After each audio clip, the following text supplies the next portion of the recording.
Agora a gente vai ver o segundo caso do catálogo de bugs, só que com uma diferença. Essa violação ela está bem em cima do limite. E além dela, a gente vai ter mais uma violação, que na verdade é um alerta que o X trouxe, que parece um problema, mas não é. A tela que a gente vai testar agora é a tela de confirmação do pedido. Ela só aparece depois que a gente fecha uma compra de verdade. Não dá para, por exemplo, acessar direto pela URL, que o aplicativo ele vai mandar a gente de volta para a tela de catálogo, se não tiver um pedido em andamento. Então, isso significa que para testar essa tela, o nosso PageObject do checkout, para acessar aqui, precisa terminar a compra inteira. Então, a gente precisa preencher esses campos aqui e clicar em finalizar pedido. Então, vamos fazer isso. A parte do cupom aqui ela não é obrigatória, então a primeira parte que a gente vai fazer é de calcular o frete. Deixa eu dar uma olhada aqui, pegar o ID desse cara. A gente tem o Data Test ID, então vamos pegar esse cara aqui mesmo. A page de checkout, que a gente já tem, checkout page, eu vou criar uma nova função aqui chamada calcular frete. Então, def calcular frete. E essa função ela vai receber CEP. Então, basicamente, o que eu vou fazer? Self.page.getByTestID. E aí, o ID que a gente pegou lá. E eu quero fazer o quê? Digitar o CEP. Então, fill CEP. Depois, eu vou precisar clicar aqui em aplicar. Então, vamos pegar o ID desse cara também, se ele tiver. Ele tem aqui também um teste ID, cupom aplicar button. Beleza, vamos lá. Então, vai ser self.page.get by teste ID que a gente copiou, ponto clique. Então, essa função vai ser responsável por calcular o frete. Beleza, legal. Depois disso, a gente precisa criar uma função para fazer a parte do pagamento. Então, preencher cartão, nome, número, tudo mais aqui. Então, vamos fazer isso. Chamar de preencher pagamento, vai receber o nome, né? E aí, eu já vou colocar o nome padrão aqui, para quem chamar essa função não precisar digitar toda vez, para poder ter um padrão, né? Então, eu vou colocar como cliente teste. O número do cartão, né?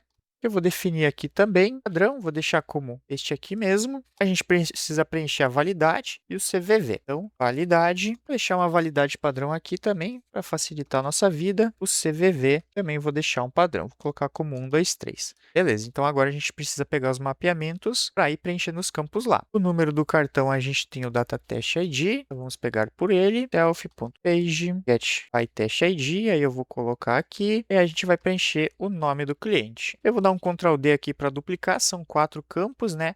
Vai preencher o nome, o número, a validade e o CVV. Agora a gente precisa alterar apenas os IDs aqui. O número também tem um Data Test ID aqui, a validade é a mesma coisa, mesmo com CVV. Então agora a gente já tem a função aqui que vai preencher o pagamento também. Depois de preencher o pagamento, a única coisa que a gente precisa fazer é finalizar o pedido. Então eu vou pegar o ID desse cara aqui, se ele tiver, ele tem o Data Test ID, então vamos pegar ele mesmo. Vou criar uma função aqui chamada de finalizar compra. Essa função é bem simples, ela vai basicamente chamar botão finalizar, ponto clique. Legal, então a parte do checkout está toda pronta, é só a gente chamar lá no nosso teste e passar os parâmetros. Vou colocar qualquer coisa aqui por enquanto, para a gente poder passar para a página de confirmação. E aí, por enquanto, a gente não vai precisar nada nessa página, mas eu já vou criar uma função para recuperar o número desse pedido aqui. A gente vai usar mais tarde. Já vamos criar o page desse cara lá também. Criar um novo arquivo Python, chamar de confirmação page, copiado um aqui qualquer. A gente não vai ter o acessar nele, né, porque ele só é acessado pelo clique lá no botão finalizar. Dou aqui para confirmação page. Eu vou criar uma função para retornar o número do pedido. Então, def número pedido, vou ajustar aqui. Essa função é bem simples, ela vai retornar o número do pedido. Então, para isso, a gente vai precisar aqui do ID desse cara, se tiver. A gente tem a classe que a gente pode buscar, mas a gente tem o Data Test ID. Então, vamos buscar por ele. Vai retornar self.page.getByTestID, o ID que a gente buscou. E aí, como eu quero o texto, esse elemento aqui está me retornando, que no caso é pad 1002, nesse caso, né? Eu vou usar o innerText. Esse cara aqui, ele retorna o texto do elemento do HTML. Caso o texto ele venha com espaços, alguma coisa e você queira tirar, você pode usar o ponto strip. Não é o nosso caso aqui, então vamos deixar assim. Beleza, então tudo pronto? Agora a gente vai criar o nosso teste para fazer a validação lá, página finalizar pedido. Criar um novo arquivo Python aqui, teste, confirmação. Primeira coisa que a gente vai importar é o X, né? Então, pytest x.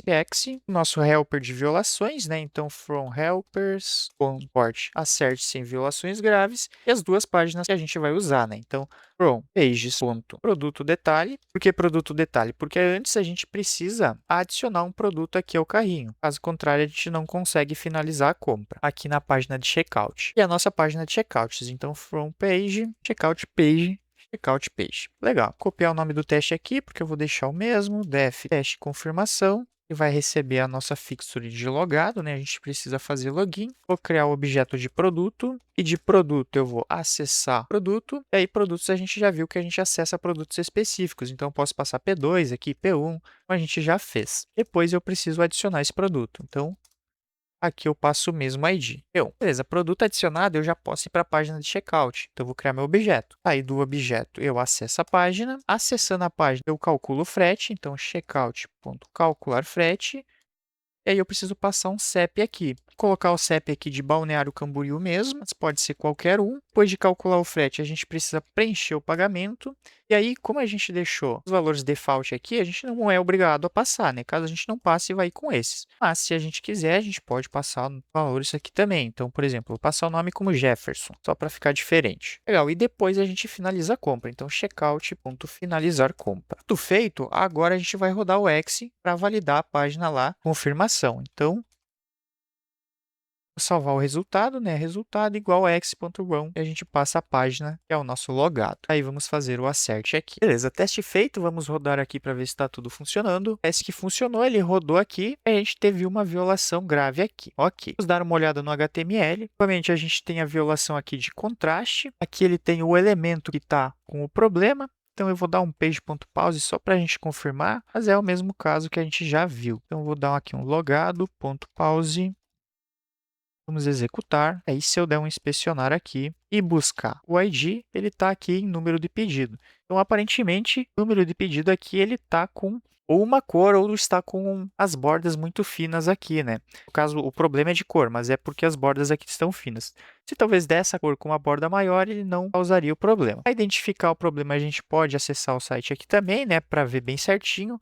Aqui, onde ele mostra as informações, ele já dá as cores. Então, se eu colocar aqui e a cor de fundo, eu tenho aqui, vou ajustar isso aqui, tem aqui o porquê ele falhou, né? Então, como é um texto pequeno, não ficou visível o suficiente para o teste de acessibilidade passar. Beleza, isso a gente já viu. O que eu quero mostrar para vocês nessa aula também é que aqui a gente tem uma validação que ficou como incompleta. Isso aqui são itens que o X ele não conseguiu confirmar sozinho e ele acha que pode ter um problema, mas como ele não tem certeza, ele deixa aqui para você verificar. Aqui é a mesma questão do contraste. Como ficou incompleto, ele vai ter mais informações para a gente lá no JSON que ele gerou.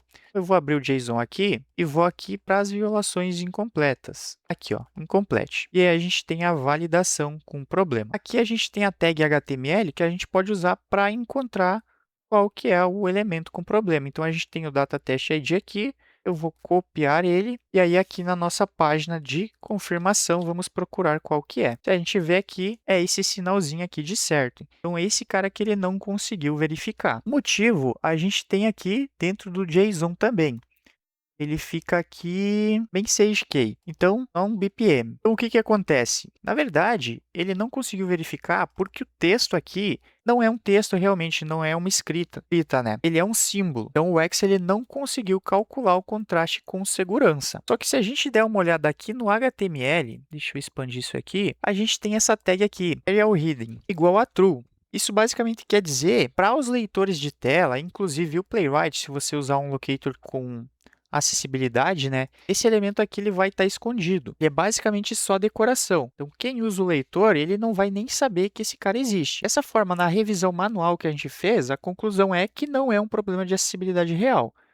O X ele pediu uma atenção, a gente olhou, mas não precisa ser corrigido nada aqui. Isso é importante para o seu trabalho como QA, porque nem toda linha do relatório do X vai realmente ser um bug confirmado. A lista ali de incompleto, ela existe justamente para você aplicar o julgamento.